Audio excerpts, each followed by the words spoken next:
Welcome back, Lakers, to another edition of Laker News. I'm McBrady. And I'm McKenna Peariso. Today we take a look at a special recognition at a student senate meeting and a day-long dance competition raising money for an important cause. Also on today's episode, GVSU celebrates different cultures and a new change is coming to some West Michigan roads. This is Laker News.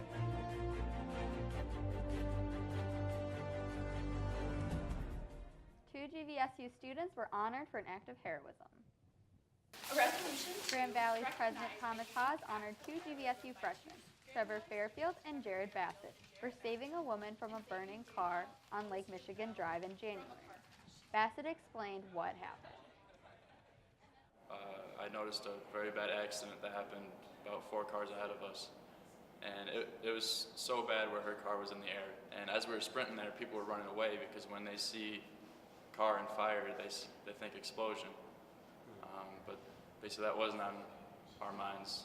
So we grabbed the top of the door and started bending the door down to a point where the glass broke. And then we bent it down more so we could get her out.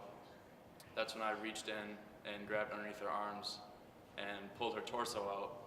And then once I got her torso out, my roommate came in and got her legs. And that's when we carried her to the side of the road. GVSU's Laker Traditions has hosted its 12th annual Intercultural Festival. As part of the Intercultural Festival, Sexy Accent Night was held in the Kirchhoff Center. The event showcased cultural performances and students were able to sample different foods from around the world. The event allowed students to meet their international peers at GVSU. I think it's a lot of fun. I come to this every year. A lot of my friends are putting it on, and I don't know, it's just a great way to kind of like meet all the international students that we have coming to Grand Valley and, you know, getting to learn about their culture. Other intercultural events included a drag show, a lecture, and a student showcase. More information about this event can be found at www.gvsu.edu/if. GVSU Student Athletic Advisory Committee, also known as SAC, is now sponsoring a Make-A-Wish recipient. Caleb is cognitively disabled, meaning he has difficulty speaking, walking, and doing other daily activities. Despite the difficulties, Caleb continues to be a happy, soon-to-be 3-year-old and responds well to smiling faces and bright colors. GVSU SAC is continually gathering money until the end of the year to help Caleb. If you would like to assist in Caleb's wish, check out GVSU SAC on Facebook for more information.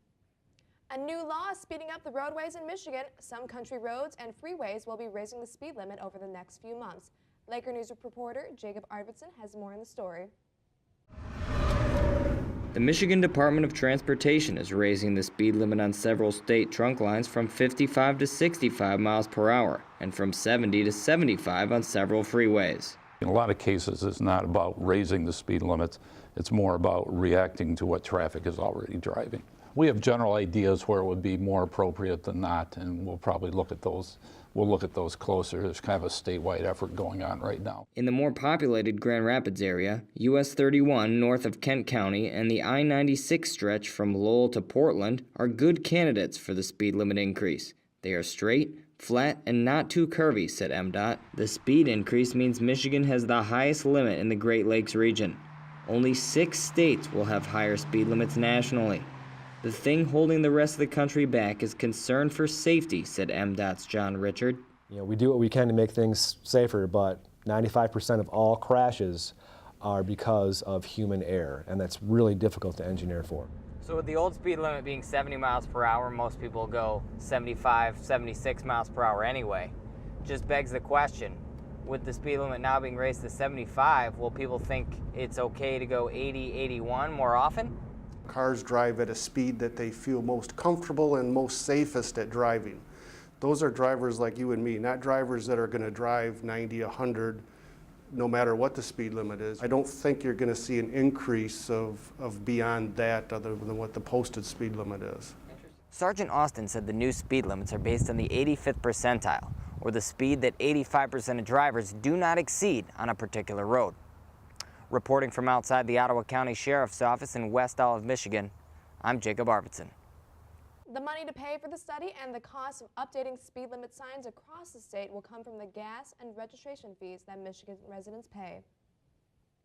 In this week's Laker Legacy, junior Heather Ewing explains her passion in creating a brand new fundraising event at GVSU. Hi, my name is Heather Ewing. I am the president of Grand Valley Dance Marathon, and this is my Laker legacy.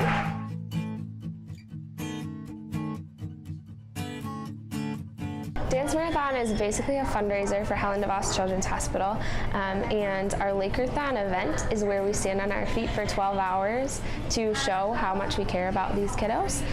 It's our way of showing that even though we don't know what they're struggling through, that we're willing to struggle, we're willing to have sore feet and be tired in order to show them that we care about them and we want to help them out.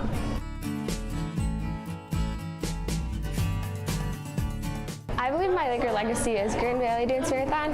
It's the first year that we're doing it this year, and we're so excited to put it on again next year. It's something I did in high school as a senior, and I was really impacted by it. I volunteered at Helen DeVos, and I love kids. I'm a nursing major, and so I'm so excited to help people out for the rest of my life. And I'm really excited to do that probably with kids.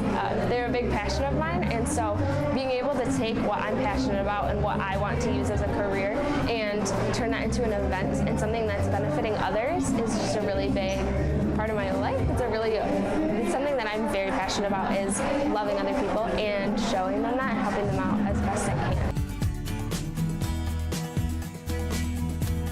One word to describe my Laker legacy is love. As I kind of told you earlier, I love to love people. That's my thing. I just love people, and I love to show them that. And whether that's through something like Dance Marathon and standing on my feet for them, or being a shoulder for someone to cry on. And honestly, I just love Grand Valley. So I just feel like love is a really good word to describe my legacy here. My advice to future Lakers is to just go for what you're passionate about. It might seem like it's not attainable. It might seem like a really big thing that you're trying to tackle. Even if it seems like you're trying to tackle it on your own, I would strongly encourage you to go for it. Just follow those passions and just wait to see what exciting and awesome things come from them, because I promise you it's not going to be unwarranted.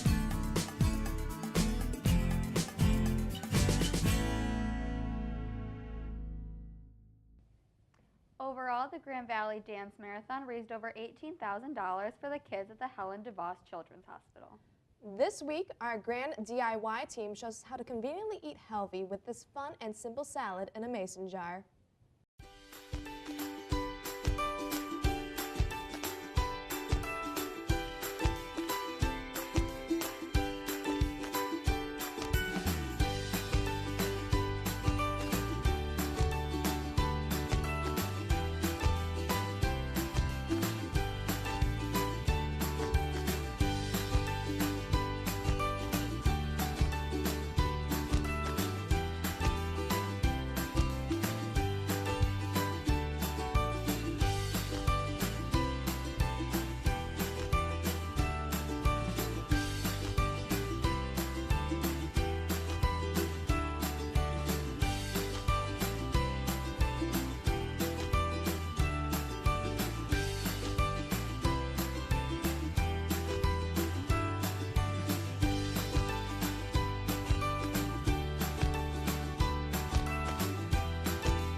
Thanks for watching Laker News. Be sure to join us next week.